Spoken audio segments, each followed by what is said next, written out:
analgesia y sedación, y dependiendo de cada una de las lesiones que tenga el paciente, terapia médica, que es en la mayoría de los casos, y en el caso de que el paciente así lo requiera, una terapia quirúrgica para hacer una craniectomía descompresiva.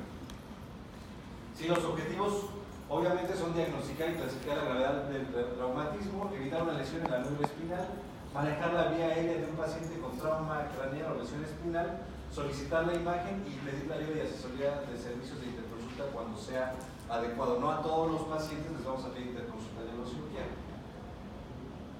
Va a ser una de las patologías más frecuentes, ¿no? Hace rato que venía yo aquí en el Boulevard Nuevo Hidalgo, iba un tipo en una moto sin casco, pero iba así súper metido. Entonces iba yo pensando, ¿tendrá tarjeta de donación? Porque es súper común, ¿no? O sea, la mayoría de las personas no entienden esto, ¿no? Entonces, 275,000 pacientes por millón son hospitalizados y de esos 52,000 personas mueren. En el mundo, el traumatismo de cráneo es la causa principal de muerte y discapacidad en los niños mayores de 1 año y en los adultos jóvenes, aunque también hay una aumentada incidencia en los pacientes adultos mayores porque son más lábiles a un trauma de cráneo.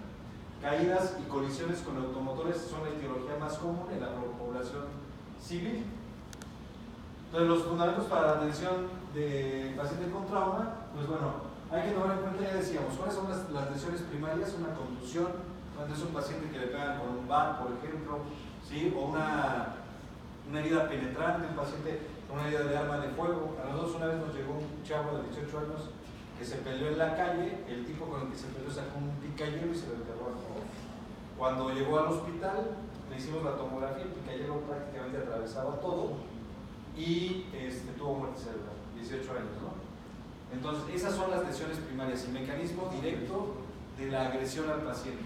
Y las lesiones secundarias son aquellas que van a comenzar inmediatamente después del trauma, ¿sí? Va a haber alteraciones a nivel celular, que van a ser secundarias de la hipoxia, y a nivel macroscópico, pues bueno, puede ser un hematoma subdural que requiere intervención quirúrgica.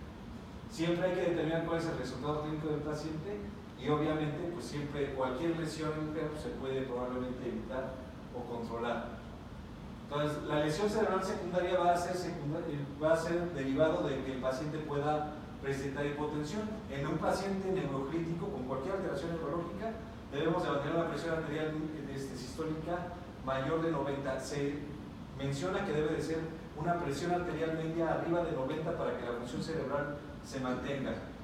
La mortalidad cuando el paciente tiene hipoxia aumenta de 34 a 75%, y obviamente el paciente que tiene hipoxia pero que puede sobrevivir, pues puede quedar con algún tipo de discapacidad o mayor secuela. Por eso sí es muy importante hacer una gasometría y determinar qué es la oxigenación que tiene el paciente. Hay que identificar cuáles son las lesiones que nosotros vamos a emplear en una tomografía de cráneo y en base a eso ver qué es lo que debemos hacer. Puede ser un hematoma epidural. ¿Cuál es la característica del hematoma epidural? Que va a ser una lesión que entra hacia el cerebro, por así decirlo, ¿sí? Así es como se ve el hematoma epidural, a comparación del hematoma subdural, digamos que el cerebro es el que va a estar desplazando el sangrado. En un paciente mayor de 65 años, el paciente se puede caer hoy o pegar hoy y las manifestaciones clínicas dan hasta 3 o 4 meses después. Porque como hay mucho espacio, porque ya hay atrofia, el paciente puede tolerar una cantidad grande de sangre que un paciente joven no toleraría. Puede haber contusiones o hematomas, contusiones hemorrágicas. La lesión axonal difusa, que obviamente no se ve en una tomografía, porque eso sería nada más la ruptura de los axones, y eso tomográficamente no lo vamos a poder ver. Una hemorragia subaracnoidea, que el paciente no tiene una formación de un hematoma, pero ya en el espacio subaracnoideo hay algunas conexiones de sangre. Si ustedes se dan cuenta y comparan esta imagen con esta, vean cómo se observa aquí la sangre, aquí en la parte de abajo. Incluso se forma la copa que mencionan los libros. Y puede haber edema cerebral difuso, que obviamente eso sí lo podemos identificar en una tomografía. El problema es que hay ocasiones que nosotros hacemos al paciente una tomografía hoy y probablemente no haya tanta lesión, y a las 48 horas esa lesión puede ser más grande. Pero ya que determinamos el mecanismo de la lesión, se va a asociar con la patología y vamos a determinar el manejo. Hay que saber si es una lesión de aceleración, si un paciente que está en una accidente automovilístico que probablemente no tuvo una contusión directa en cráneo, pero simplemente el movimiento de desaceleración va a ocasionar que el cerebro, al mover, digamos, golpee contra el cráneo y puede presentar sangrado. Lesiones del cráneo penetrante, como una herida por arma de fuego o por un objeto punzocortante. Vean aquí cómo se observa que algo introdujeron ahí al cráneo de ese paciente. Lesión por explosión, traumatismo cerrado. Y hay algunos pacientes que no vamos a observar signos físicos del traumatismo, como por ejemplo la aceleración. Ahora lo que sacan de los niños pequeños cuando los están aventando, ¿no? El movimiento de desaceleración y puede causar alguna alteración neurológica. Entonces, cuando nosotros tenemos un paciente que ya tiene un trauma de cráneo, lo primero que debemos de hacer es conocer la clasificación de la escala de coma de Glasgow. La escala de coma de Glasgow se generó o se creó precisamente para el trauma craneoencefálico. Actualmente ya lo utilizamos para determinar el estado neurológico de cualquier paciente y es válido, pero originalmente solamente era para trauma. Entonces debemos de saber cuántos puntos nos va a dar el Glasgow. Lo mínimo van a ser 3 y lo máximo van a ser 15. ¿Sí? Una vez llegó allá en el periodo de prueba había unos consultorios donde había unos médicos que hacían como el triage y nos iban a decir a nosotros para ver si lo metíamos. Entonces había un doctor que era raro, ¿no? Porque era homeópata. Entonces, de repente tenían los pacientes con cefalea, con migraña, con hemorragia subaracnoidea. No se les quitaba el dolor, los tenía con chiqueadores de papa en el consultorio. Y era raro. Entonces un día llegó el paciente y el doctor dice: doctor, tengo un paciente con que tiene un Glasgow de 18. Es el Saiyajin, ¿vale? Porque el doctor no tenía ni idea, ¿no? Pero bueno, entonces lo primero que hay que hacer es determinar cuánto de Glasgow tiene nuestro paciente. Si nosotros encontramos que el paciente a su ingreso tiene un Glasgow de menos de 8 o igual de 8, se clasifica como un traumatismo craneoencefálico grave. Si tiene un Glasgow de 9 a 12 es moderado y si es de 13 a 15 es severo. Sin embargo, hay que considerar los motivos para la disminución del nivel de conciencia en el caso de que se lo presente el paciente. Por ejemplo, si el paciente tiene ingesta de bebidas alcohólicas, no va a ser confiable, pero sí hay que hacer el Glasgow en cuanto el paciente esté también desintoxicado. Entonces, la escala de coma de Glasgow, les decía, nos va a dar 15 puntos. ¿Sí? Todas las pacientes que no tengan respuesta a lo que vamos a explorar va a ser un punto. La apertura ocular, la función verbal y la función motora. Si nuestro paciente no puede abrir los ojos, no habla y no tiene ningún tipo de movimiento, tiene un Glasgow de 3 puntos. Eso nos habla de una lesión neurológica muy severa. 2. Si el paciente tiene apertura ocular al dolor, 3 si es al habla, 4 si es espontánea. En la función verbal, sin respuesta 1, incomprensible 2, inadecuado 3, desorientado 4, orientado 5. Y en la motora, sin respuesta 1, extensión 2, flexión 3, se retira el dolor 4, localiza el dolor 5 y obedece órdenes 6. Entonces, esta sí es más sencilla de que nos la aprendamos, ¿no? Entonces son 4 ocular, 5 verbal, 6 motor. Igual, en el cerebral entonces, ¿qué es lo que le debemos hacer al paciente durante la primera hora? Asegurar la vía aérea. Un paciente con Glasgow de 8 o hacia abajo hay que intubarlo invariablemente. O si tienen un paciente que tiene 13 cuando entra y dicen, es leve, y a las 2 horas lo van a revisar otra vez y ya tiene 10, hay que intubarlo porque algo está pasando ahí adentro. Y eso hay que tomarlo mucho en cuenta. Acabo de ver un paciente, me vieron en interconsulta en la terapia del jueves, y el paciente, la nota del cirujano dice: paciente que no responde, era un segundo arco abdominal. Paciente que no responde, no coopera. La nota de medicina interna de la valoración. Paciente con pupilas mióticas sin respuesta neurológica, no interactúa, no moviliza. El anestesiólogo lo mete en la cirugía, el paciente desde que ingresa no responde. Dije, lo vieron 3 médicos, un cirujano, un internista y un anestesiólogo, y a nadie se le ocurrió intubar al paciente.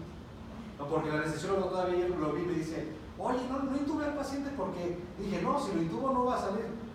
No, güey, pues tampoco va a salir si lo dejas así, ¿no? Pero bueno, esto es lo más importante: asegurar la vía aérea, mantener una presión arterial sistólica mayor de 90 y saturación mayor de 90, precauciones en la médula cervical, TAC cerebral, que en la primera hora debemos de hacerla predominantemente para evitar la lesión secundaria mayor, tratar la herniación cerebral en el caso de que el paciente lo presente y realizar un examen neurológico completo.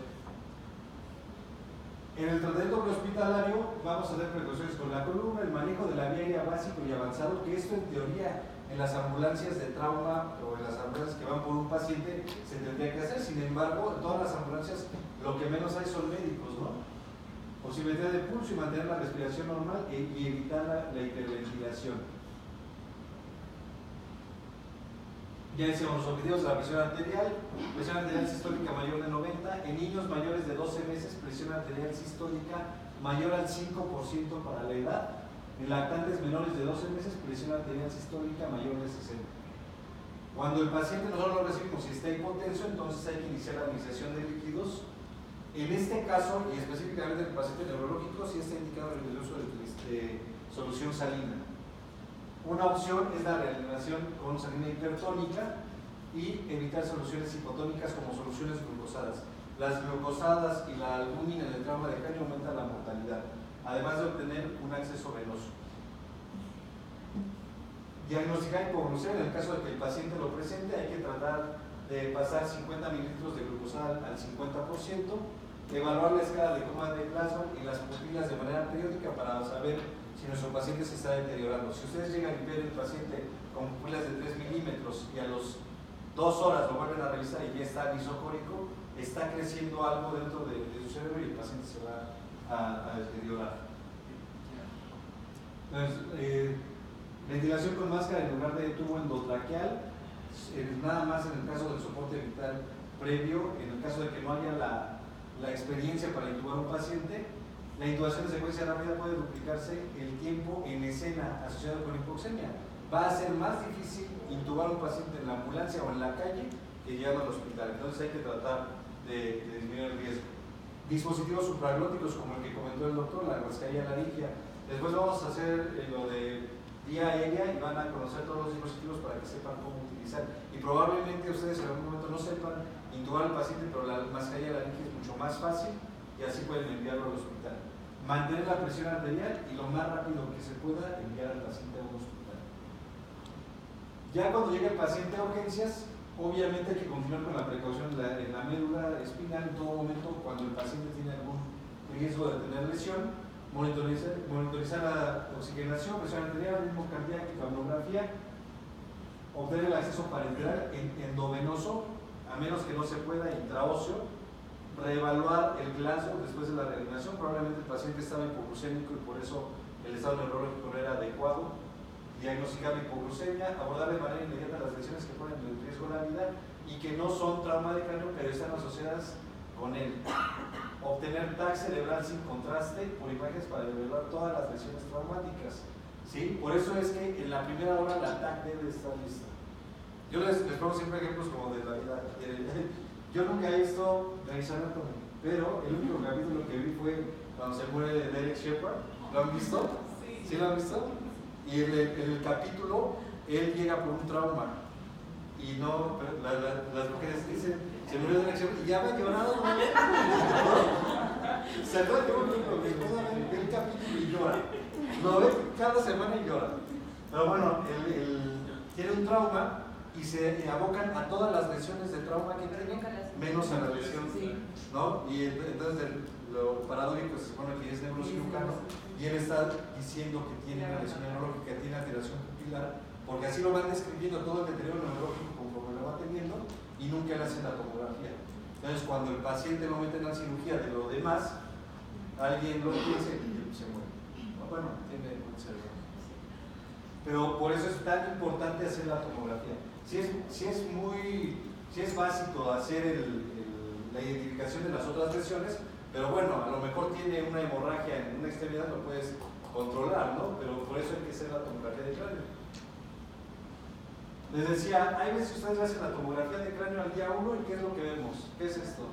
Contusiones hemorrágicas, ¿no?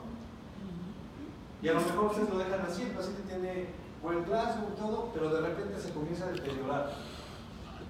Y al día 2, la hemorragia aumentó. Eso va a depender mucho de la plasticidad cerebral de cada paciente. Por ejemplo, los pacientes alcohólicos tienen mucho más riesgo de presentar mayor sangrado. Entonces vamos a tratar de darle el manejo que habíamos mencionado al principio, mantener la saturación arriba de 90, el sujeto de oxígeno en el caso de que el paciente por sí solo no lo mantenga, mantener la presión arterial sistólica mayor de 90. Sin embargo, si es la presión arterial media, sí se recomienda en el paciente neurocrítico arriba de 90, no nada más la sistólica. La media para el paciente neurocrítico es arriba de 90. Bolos endovenosos, y en el caso de que no lo podamos mantener, entonces hay que iniciar el vasopresor. Ahora, eso es algo muy importante. Ustedes están en el hospital y un paciente con trauma, ¿y qué es lo primero que le ponen? DFH, ¿no? Hay muchos estudios que demuestran que el DFH no tiene ninguna importancia en el trauma de cráneo porque no evita que el paciente convulsione a largo plazo. La única indicación para que el paciente se le ponga DFH es que el paciente haya convulsionado, ¿sí? En esta guía, que es del NLS, que es un curso de soporte para el paciente neurocrítico, sí menciona que se lo dejemos en las convulsiones, cuando las convulsiones pueden presentarse junto con los otros síntomas iniciales, disminución del Glasgow menor de 8 y que tenga una lesión en la tomografía. Incluso hay una guía de trauma craneoencefálico que está en español, en una revista de medicina interna, y menciona que si tiene una lesión con hundimiento, fractura de cráneo, hematoma subdural, epidural o hemorragia intracraneana, o sea, todo, a eso se le deja DFH. Pero hay un artículo que ahorita vamos a ver más adelante, en el que dice que ustedes le pueden dejar DFH al paciente, se lo quitan al séptimo día, y eso no quiere decir que el paciente nunca vaya a convulsionar. Solamente el DFH es cuando el paciente presenta convulsiones. ¿Qué le vamos a dejar? Fenitoína o fosfenitoína, que aquí en México solamente tenemos fenitoína, 20 miligramos kilo endovenosa, y esa es la dosis de impregnación. La dosis de mantenimiento es de 100 miligramos cada 8 horas, pero se puede dosificar hasta alcanzar niveles séricos adecuados, ¿sí? La dosis de mantenimiento va de 8 a 10 miligramos por kilo, dividido en 3 dosis. En el caso de que el paciente convulsione, lo ideal es dar lorazepam para convulsiones. Nosotros no tenemos lorazepam, pero se puede dar el diazepam intravenoso o el midazolam intramuscular. Interrumpir la medicación anticonvulsiva después de 7 días si no hay actividad convulsiva. Y ustedes vean, los neurocirujanos aquí le dejan al paciente hasta 6 meses, o hay pacientes que tuvieron un trauma de cráneo y llevan 8 años tomando DFH, ¿no? Si el paciente después del día 7 no ha convulsionado, se quita el DFH. No va a prevenir convulsiones posteriores. Les decía, hay ensayos que mencionan que el paciente no le vamos a prevenir las convulsiones después del día 7 con la administración del DFH. Corregir la coagulopatía en el caso de que el paciente lo requiera, TP, INR, TPT elevados recientes, bajos niveles de plaquetas, enfermedad hepática o renal en fase terminal. En la terapia anticoagulante o en la terapia antiplaquetaria hay que corregir la coagulopatía. Los pacientes con la mayor edad, hipotensión en la zona de rescate, Glasgow menos de 8, gravedad del trauma reflejada es por una lesión mayor de cabeza, lesiones intraparenquimatosas, lesiones penetrantes y déficit de base alterado van a tener más riesgo de desarrollar coagulopatía. Ya después vamos a ver, acaban de salir un estudio en el que demuestran que la administración de plasma fresco congelado aumenta la mortalidad de todos los pacientes. Aparentemente está contraindicado usar el plasma para transfusión. Eso salió hace una semana, hay que revisar, pero hay 3 estudios que dicen que el plasma aumenta la mortalidad de todos los pacientes. A lo mejor ya lo vamos a revisar. Para colocarla, en el caso de que tengamos un catéter de presión intracraneana, debemos de tener un INR mayor a 1.6 y un recuento de plaquetas mayor a 100.000. Un paciente se puede operar con 50.000 plaquetas de lo que sea. El paciente neurológico debe de tener siempre arriba de 100.000. Y si nuestro paciente tiene anticoagulación por alguna causa, bueno, si está con heparina, el antídoto va a ser la protamina, que eso sí hay aquí en México. Antiplaquetarios como el clopidogrel, considera la transfusión de plaquetas. Inhibidor del factor 10A, que por ejemplo es el dabigatran, rivaroxaban, todos estos fármacos. No existe ningún antídoto en México. Acaban de desarrollar uno que salió hace como un año, pero solamente está en Estados Unidos. El plasma y la vitamina K no sirven. Consideran carbón activado si la última dosis oral fue dentro de las 8 horas previas. Crioprecipitados para rivaroxaban o apixaban y protamina para reversión parcial, pero realmente no hay un antídoto como tal. En el caso del Dabigatran, ya hay antídotos que se están utilizando, pero aquí en México todavía no existe. Entonces, si nuestro paciente tiene pupilas dilatadas y no reactivas, pupilas asimétricas, examen motor que demuestra postura extensora o ninguna respuesta, nos habla de una elevación de la presión intracraneana. Disminución progresiva de la condición neurológica, disminución de Glasgow mayor de 2 puntos que no está asociada con causas no relacionadas con el trauma, es una indicación de que nosotros debemos medir la presión intracraneana de nuestro paciente. Y si tiene una respuesta de Cushy, que es la triada que todos en algún momento escuchamos, que el paciente tenga hipertensión, bradicardia y alteraciones en la respiración, el paciente tiene hipertensión intracraneana. Cuando veamos ultrasonido vamos a ver, hay una forma de medir bueno, no de medir la presión intracraneana, pero de saber si nuestro paciente tiene una PIC elevada, que es midiendo la vaina del nervio óptico por ultrasonido. Agarran el transductor del ultrasonido, lo ponen sobre el globo ocular y se puede medir la vaina del nervio óptico. Si la vaina mide más de 4 milímetros, el paciente tiene edemas cerebral y necesita tratamiento quirúrgico, sin colocarle un catéter de presión intracraneana, y es igual de eficaz que colocarle un catéter. O sea, el ultrasonido, incluso hasta pacientes con trauma facial, le ponen ultrasonido, le ponen la luz al lado y pueden ver si tiene reactividad pupilar. Pueden medir las pupilas y pueden ver si está anisocórico con el ultrasonido. Incluso es más confiable que si nosotros lo medimos, ¿no? Entonces, si nuestro paciente, nosotros pensamos que tiene una PIC elevada, administrar un bolo de manitol de 0.5 a 1 gramo kilo endovenoso como infusión IV rápida en 5 minutos. ¿Qué es lo importante de esto? Que el paciente tiene que pasar la cirugía. O sea, si nosotros vamos a darle este tratamiento es porque el paciente ya va a pasar al quirófano.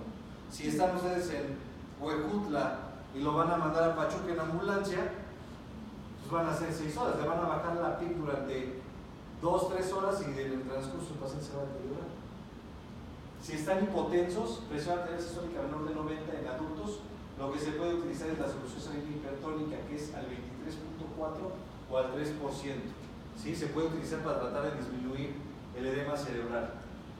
La hiperventilación, que es bajar el CO2 de 28 a 35, ambuceando al paciente, solamente tiene un efecto durante los primeros 5 a 15 minutos. Entonces, no nos va a servir de mucho, ya no es tan indicado. La presión cerebral debe ser mayor a 60, la presión arterial media específica razonable debe de ser mayor de 80, asumiendo que el paciente tiene una PIC de 20.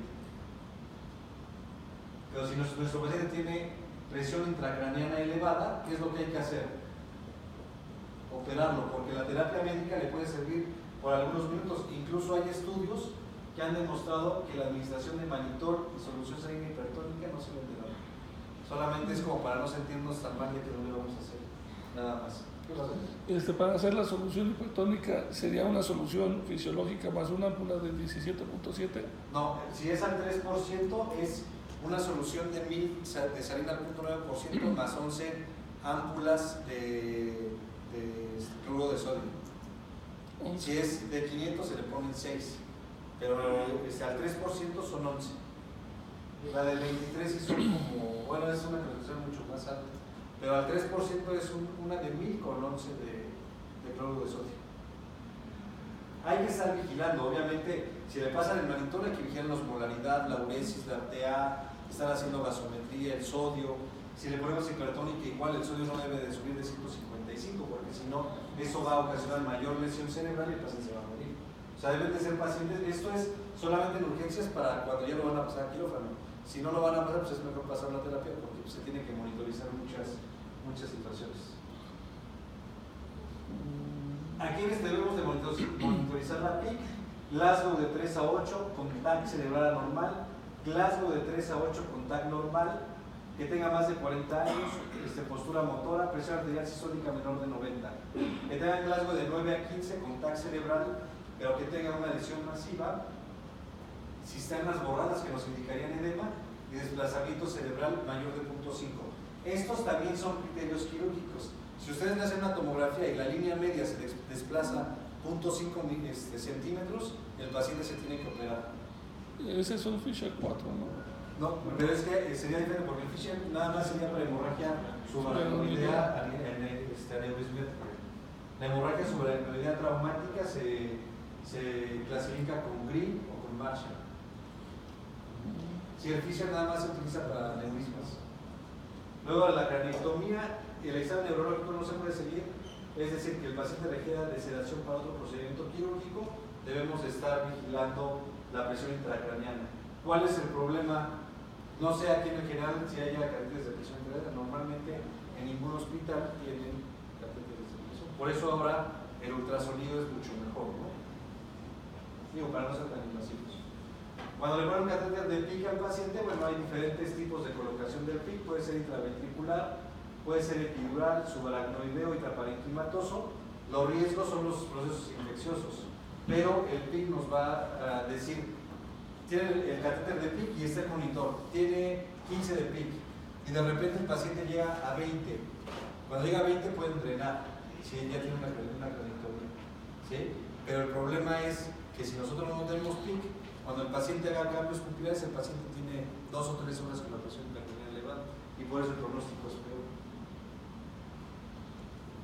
La meta del manejo del paciente con TCE es la administración del tratamiento de acuerdo a la fisiopatología, oximetría de pulso mayor de 90, presión arterial de oxígeno mayor de 100, CO2 de 35 a 45, eso dependiendo de la ciudad donde estemos, presión arterial sistólica mayor de 90, PA media mayor de 90, pH de 135 a 745, PIC menor de 20, la oxigenación cerebral mayor de 15, la presión de oxigenación cerebral, presión de perfusión cerebral de 50 a 70, temperatura de 36 a 38.3, pero ya hay nuevos estudios que determinan que la temperatura adecuada para un paciente neurocrítico debe de ser menos de 37.7.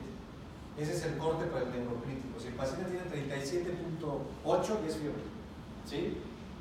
Yo le digo, no existe la febrícula, pero en el neurocrítico 37.8 y es fiebre. ¿Cuál es el anticrítico que vamos a utilizar en el trauma o en el paciente neurológico?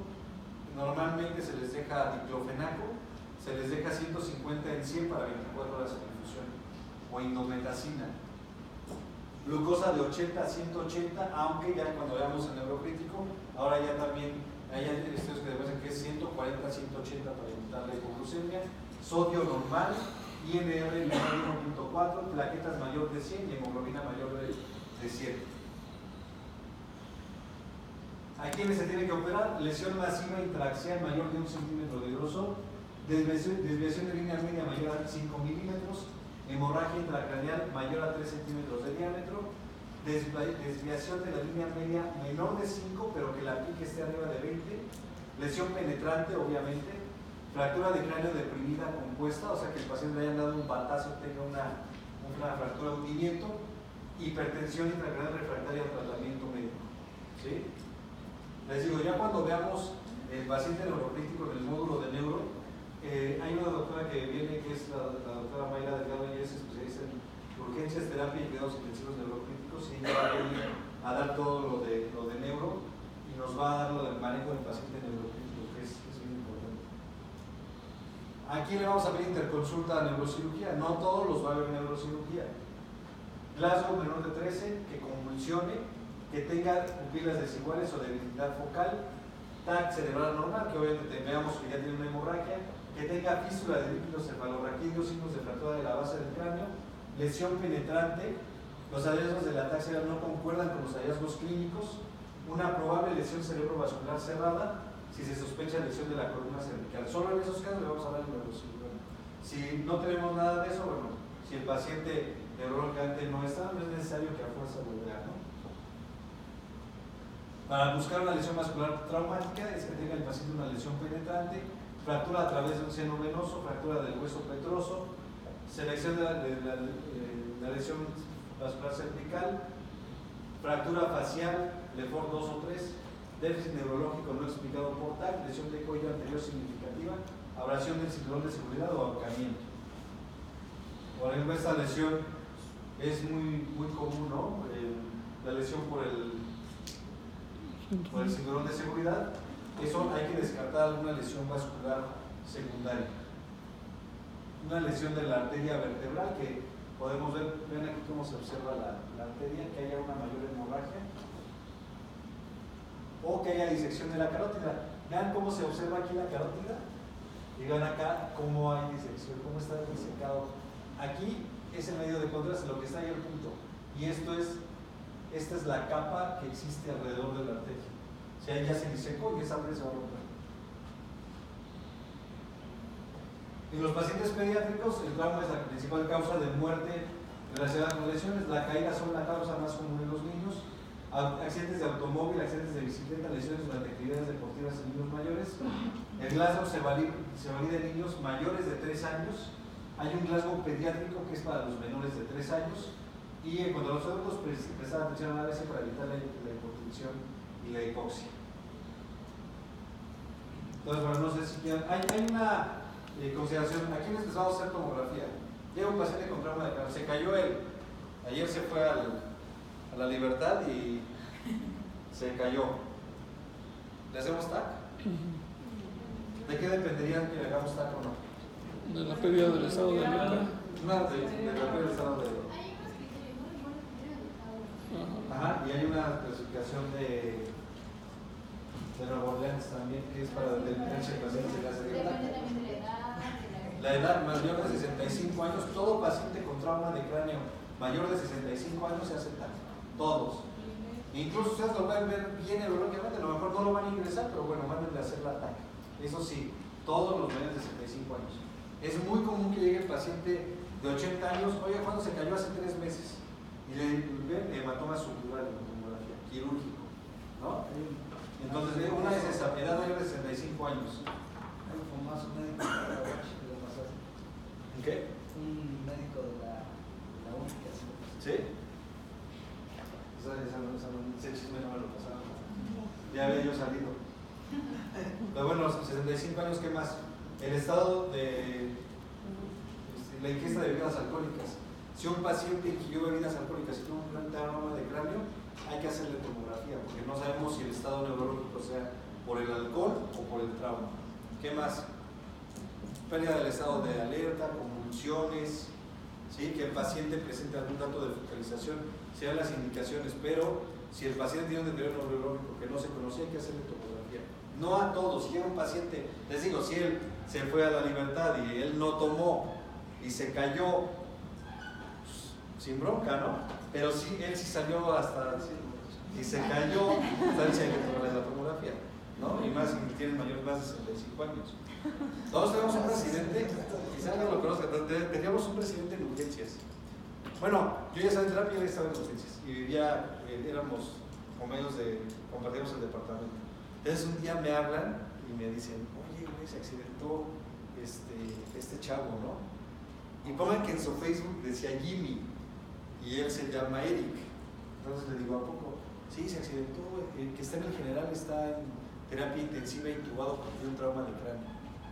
No inventes, pues, ya a buscar, ¿no? Ya a preguntar, oiga, Jaime tal y Jaime tal, no. Y Jaime tal, no. Digo, no, está en el general. Sí, güey, está en terapia intensiva, no. Digo, ya pregunté, Jaime tal. Dicen, es que no se llama Jaime, se llama él. En su Facebook él se hace llamar Jaime, pero es su bueno, total que lo encontramos. Ya lo trasladamos allá al hospital, estuvo intubado como 3-4 días, tenía una contusión hemorrágica, mejoró, salió. Eso no es lo malo. Lo malo es que lleva 3 traumas de cráneo por irse, se quería ir a México tomado. Tiene 3 traumas de cráneo, 3 intubadas, 3 estancias en terapia intensiva por el mismo motivo, ¿no? Y sigue entrando. Afortunadamente nunca le ha pasado nada más, pero ya cuando uno lo trata, ya ve que sí está medio, ya se le va la onda, ¿no? Sí, ya está medio mal, pero realmente ha tenido mucha suerte, ¿no? El uso de sulfato de magnesio No tiene evidencia de que tenga algún efecto neuroprotector. Dexa y diuréticos que son muy comunes. Nada, no. Ya cuando vemos el paciente neuroplético se van a dar cuenta, no existe nada que sea neuroprotector más que las medidas, la presión arterial, la saturación de oxígeno, la glucosa, la temperatura, son las únicas cosas que nos van a hacer que nuestro paciente tenga una buena evolución neurológica.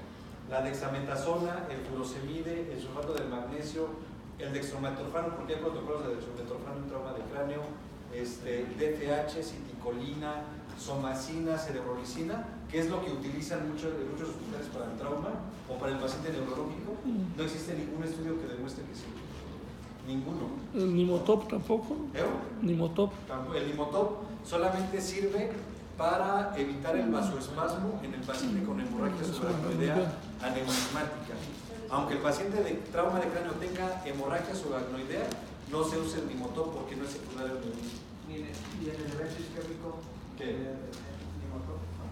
No, el Nimotop solamente se usa para hemorragia subaracnoidea aneurismática. Es la única indicación. Y debe de ser vía oral, no IV. Sí se puede usar IV, pero causa más hipotensión, pero la indicación es vía ¿El oral. evento cerebral vascular por hemorragia? Solamente si es por aneurisma. Pero si es por hipertensión arterial, no. Solo si es por aneurisma. Y si comienzan a tener hipertensión arterial, ¿qué medicamento podemos utilizar? Pues ahí ya le puedes dejar, por ejemplo, si no es una presión, si tiene, no sé, 180, 90, pues le puedes pasar por sonda los antihipertensivos. Okay. A menos que ya sea una hipertensión muy alta y que puede generar lesión cerebral, entonces ya le puedes dejar algo parenteral, nitroglicerina, nitrogluciato, la betalol.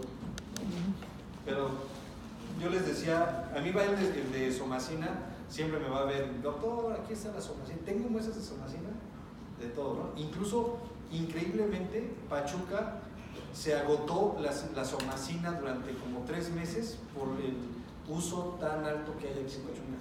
Sí, increíble, ¿no? Se agotó. Nosotros cuando entramos en la residencia hace 10 años, ya no usábamos somacina porque el paciente no le sirve. Entonces les digo que llegó el de somacina y yo le dije, oye, ¿hay algún artículo que diga que sí funciona? Sí, doctor. Hay un artículo que de hecho hizo el doctor Choc aquí en Pachuca y le dije, no lo voy a leer. O sea, no sirve. Le dije, entonces no tiene ningún caso que lo usemos. En serio, no sirve. ¿No? Entonces traten de... La somacina paga muy buenos congresos, paga muy buenos viajes. Si ustedes lo usan y lo demuestran, todos sí, en serio. A mí me han dicho. Entonces la última vez ya fue el de la somacina y le dije, oye, la verdad es que me da pena hacerte hablar tanto de... Le dije, la somacina no la voy a usar, porque ahora trae mucho que el CNP3 Forte, tampoco sirve. No hay ningún no hay ningún estudio que demuestre. Y les digo, busquen hay uno, se los voy a hacer, se llama neuroprotección. Mucho para pacientes con vértigo, ¿no? Sí, probablemente parálisis faciales, pero incluso en eso no hay evidencia. No hay evidencia de eso. En el Instituto Nacional de Neurología y Neurocirugía, en la terapia intensiva de pacientes neurotípicos, no se utiliza nada de lo que acabamos de decir, ¿no? Y les digo, yo lo veo aquí, llega el paciente con trauma y el paciente dexa 8 miligramos cada 8 horas, furosemide 10 miligramos cada 8 horas. El furosemide no tiene ningún efecto en la disminución del volumen de líquido a nivel cerebral. No atraviesa la barrera hematoencefálica. Sí, los datos. Les digo, el día que venga la doctora les va a hablar de todo eso y no existe nada. Lo único que sirve es mantener los hospitales normales, evitar la hipertensión intracraniana. Nosotros tuvimos, ayer es muy evidente, por ejemplo, entre mayor grado académico tienen las personas, y eso sí es una realidad, entre más leen, entre más inteligente es la gente, mejor pronóstico neurológico tiene. Podían llegar, sí, nosotros en Coco lo veíamos, en Coco llegaban los pacientes con trauma de cráneo que quedaban con secuelas muy graves. En el ISSSTE, como había muchos investigadores del POLI, de universidades, de gobierno, así, entre mayor grado académico tenían, mejor era su respuesta neurológica. Había pacientes con traumas de cráneo muy severos, por ejemplo, tuvimos un chavo de nutrición, lo asaltaron afuera del hospital, trauma de cráneo muy severo, craniectomía, tenía el edema así, pensamos que se iba a morir, incluso se subió ya al piso, con traqueostomía y todo, a los 3 meses regresó el chavo caminando. Pero eso ya depende mucho de cada paciente. Pero bueno, ya después veamos lo de neuroprotección, pero sí es, no sé, es muy quiero hacer ese.